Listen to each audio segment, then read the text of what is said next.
Hey there, it's Kat, and this is Brews and Reviews.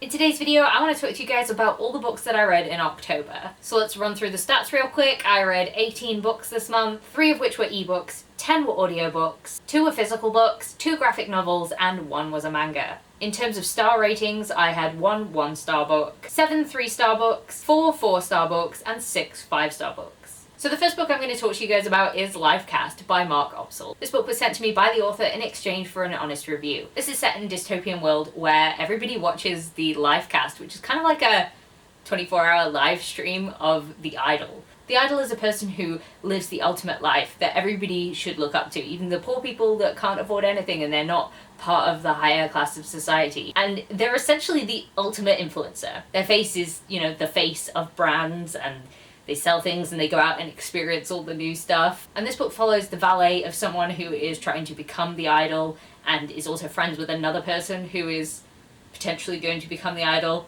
There's a lot more going on, and I don't want to spoil any of it because the less that you know going in, the better, and honestly it was so good. There's a lot to do with technology and marketing and the way that things are advertised to people. Like, for instance, if you're not one of the higher class of people, then you can't turn off the adverts. They're there 24/7 in your face trying to sell you stuff, but because it's connected to how you're feeling, so if you're depressed, then you would get antidepressant adverts. If you're hungry, you would get fast food burger adverts, and it's so fascinating. I don't really like saying that something has the energy of another book, but this does have Red Rising energy, but it's almost like a softer version of it. So if you found the writing and tone of Red Rising a little bit too heavy, this is a lighter version of that, and it really worked for me. I also want to mention that there is a sports game called Silo Ball, and that was really cool. I really like when there's invented sports in books, and if you're looking for a book that has that, then this book definitely does. I don't want to say anything else about this book, but I really enjoyed it. I gave it 5 out of 5 stars, and I really,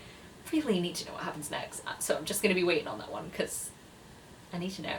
The next book that I read was Pursued by Rebecca Rivard. This is a vampire, dampier, human romance. That's what it was. It was a little bit predictable, vampire lord gang sort of things. Kind of a mix between mafia romance and vampires, dampiers. Anyway, I enjoyed it. It was a good fun time for some spicy times. I gave it 4 out of 5 stars. Next up I picked up Verity by Colleen Hoover, and I went into this book not knowing anything about it. Anything. Which is really weird because it's all over the place. BookTok, BookTube, everywhere. And I didn't know anything about it. So I picked it up. I read it in basically one sitting. I liked it. The twist was really interesting. I didn't see that coming at all. Maybe I probably should have done, but I didn't. So, it was fun. I give it 3 out of 5 stars. Then next up I read The Tea Dragon Society by Kay O'Neill, and this was just the cutest thing! Oh my god, it was so cute. Why did it take me so long to read this book? Because it was so damn cute. It was so cozy and so comforting, and I just really had a nice time reading it, and I need to read the next one because I just want to be cozy and comfy with the tea dragons, please. I give that one 5 out of 5 stars. Next up we have one of the best books that I have read this year, and it is Iron Widow. The words, they fail me when talking about this book.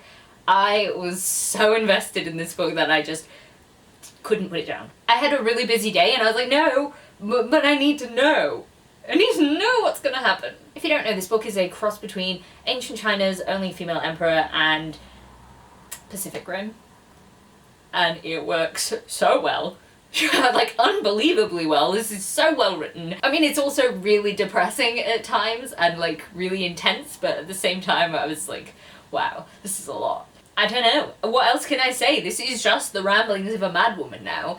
But, so good. I am in love with this book, and I cannot wait for the next one to come out. I will be reading it like that. I will be picking this one up as soon as it comes out. Don't let me not do that, because I'm so mad that I didn't pick this one up until now. What was I thinking? I was... I have no words. They're gone. All the words are gone. Also, the end has made me I just need to know. I gave it 5 out of 5 stars, obviously, if you couldn't tell from my so good. Then next up I picked up Full Metal Alchemist Volume 7. I don't feel like I have much to say about these volumes that I'm reading. There was some fun, there were some interesting things that happened. I felt a bit bad for all the people who had been experimented on in this one, because they didn't ask for that. But yeah, That's all I have to say on this. I give it 3 out of 5 stars. Next I picked up My Best Friend's Exorcism by Verity. This was a reread for me and I did enjoy it less the second time round, so I only gave it 3 out of 5 stars this time. The horror is good, but there was just too much Mean Girls, and then there was that whole animal death part of it, which I really didn't enjoy. It kind of left a bad taste in my mouth at times, so yeah, I give it 3 out of 5 stars, and I probably won't reread it again. Then I picked up a graphic novel called Chef's Kiss, and this was just really cute. If you enjoy reading about cooking and people trying to find themselves and sort of figure out their passions, then this is really fun and cute, and I liked it a lot. I gave it 4 out of 5 stars. It is on Kindle Unlimited, so if you have that, then you can read it for free. I will say though, I didn't enjoy quite how much detail it went into in the recipes, and there was like a yoga section that was like too much detail for me, but if you like those things and are a bit more into them, then that would probably be more beneficial to you. Next up I read The Claiming of Sleeping Beauty by Anne Rice. She was under a pseudonym, but I don't care. If you would like to hear my thoughts on this, please go and check out the Complaints with Cat video review that I did of this absolute garbage fire erotic Sleeping Beauty retelling that definitely was not good in any way. It was awful. There was a whole lot of bad stuff, non-consent and all that. You have to be 18 to watch the video because I read out the descriptions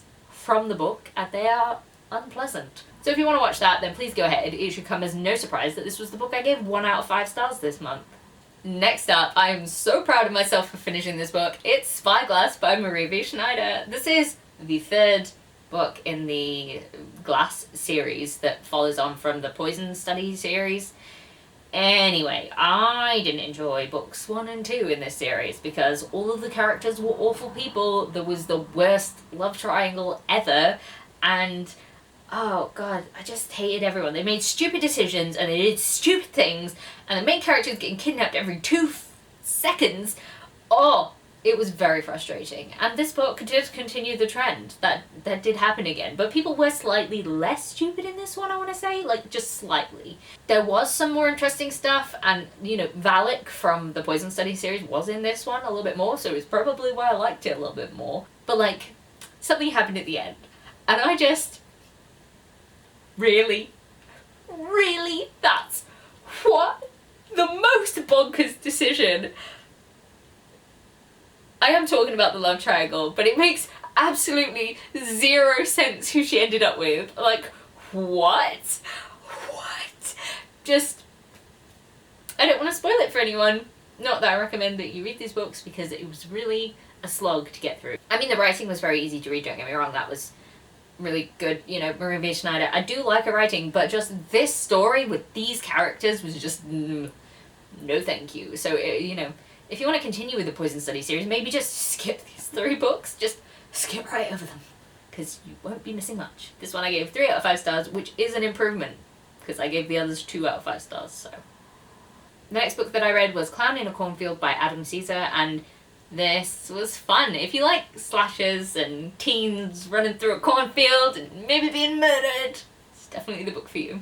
I don't know, this book has like just a fun name, and it's a fun book with murder. I don't know, it's for horror slasher fans. Definitely pick it up if you like that. I give this one 4 out of 5 stars. Along the same lines, I was clearly in a very specific mood this month. I read Camp Slaughter by Sergio Gomez, and this essentially is Friday the 13th. Except you actually hear from the killer's point of view a lot more. It's just a typical slasher. So many slashy slash times.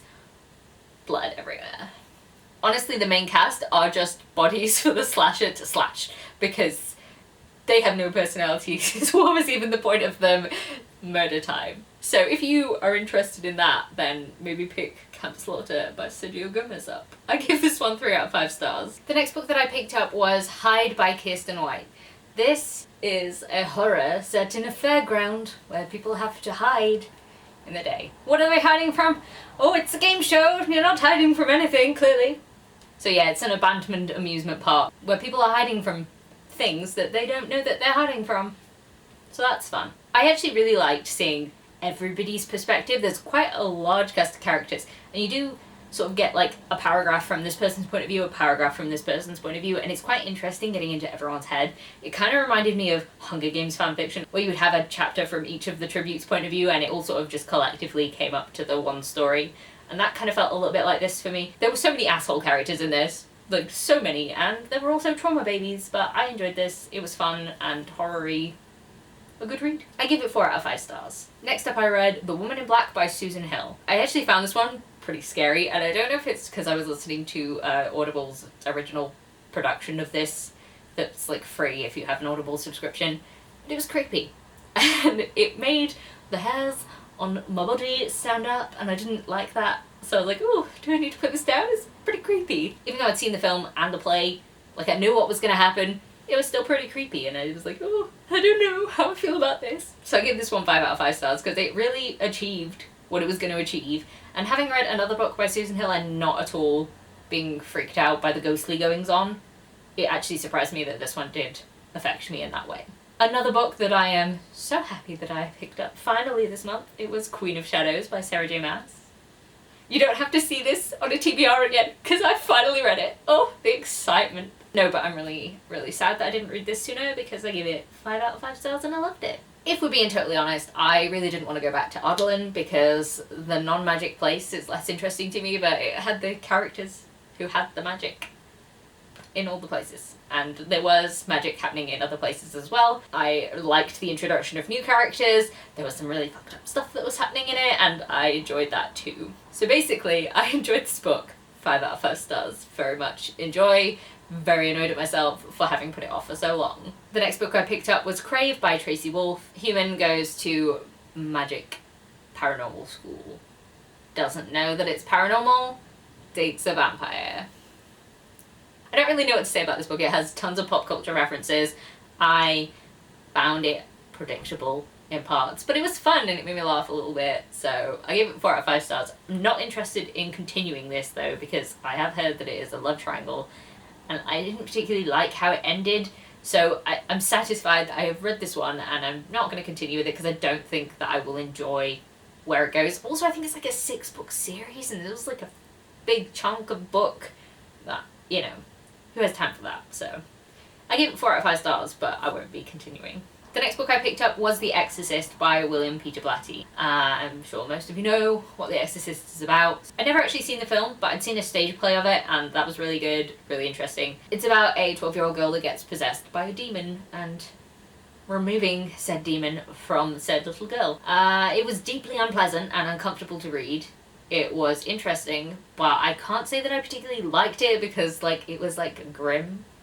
I don't know, it's a weird one. I gave it 3 out of 5 stars, but like, I still don't really know how I feel about it. It was strange. And then lastly, I reread Into the Drowning Deep by Mira Grant. I don't know if any of you guys saw my makeup thing where I turned myself into the mermaids from this book, the killer mermaids with the big sharp pointy teeth. I liked this book just as much the second time as I did the first time, and I would definitely reread it again. It is creature feature, isolated location, scientists getting their comeuppance.